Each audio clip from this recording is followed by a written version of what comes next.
The 7 investigators getting results. 7 investigator Heather Catallo first showed you in February how patients were alleging they'd been held against their will in psychiatric hospitals. Now the Michigan Psychiatric Society is speaking out about what Heather uncovered, and several advocacy agencies are coming together to create change in the wake of her investigation. And Heather joins us right now with more. Well, as you know, May is Mental Health Awareness Month, and with the public push to get more people to seek help if they need it, advocacy groups and experts say our state must make sure that psychiatric help doesn't do more harm than good.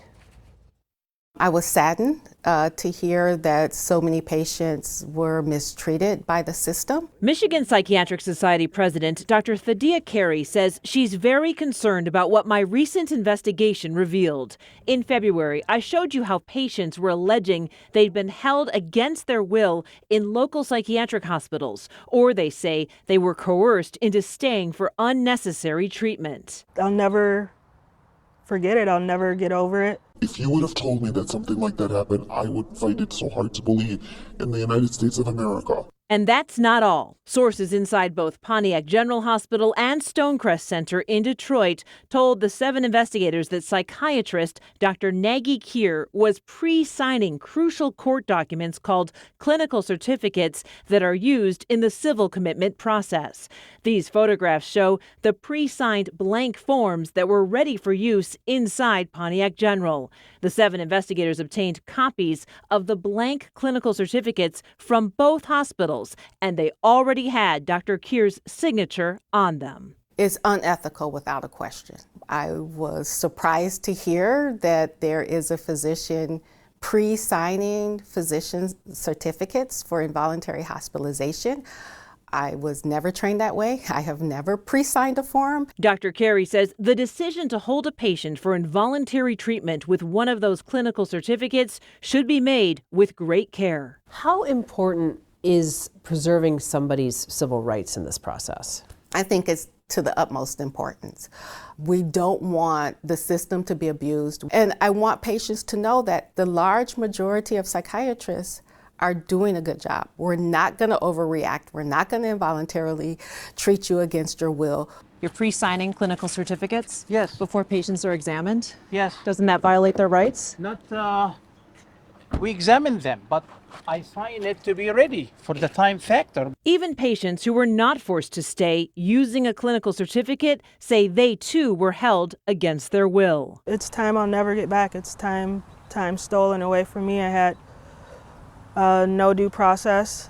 I had civil rights that were violated, and it's just changed me for the worse. That's why the Mental Health Association in Michigan and Disability Rights Michigan are coming together to educate our community about the voluntary and involuntary admission process for psychiatric hospitals. We saw that story as filled with potential rights violations of patients, and we wanted to make sure that people who were seeking treatment or had loved ones who were seeking treatment in a hospital setting knew the rights attached when you seek that treatment. Simon Zagata is the Director of Community and Institutional Rights for Disability Rights Michigan, a federally funded nonprofit that's designated to investigate abuse and protect people's rights.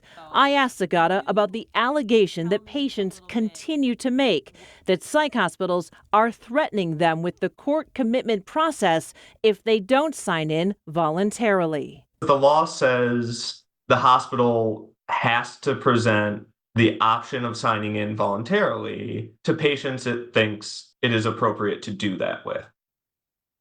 To me, is different than if you don't sign in, we are going to court. That can very easily sound like a threat. That's how the patients describe it. That does not shock me. Dr. Kier would not talk to us for this story, but he previously denied keeping patients longer than necessary. A lot of patients there say they were basically coerced into signing in voluntarily because they were threatened that you would take them to court and make them stay longer if they didn't sign in voluntarily. And so they stay longer. Maybe there is misunderstanding by them. You have to explain the procedure.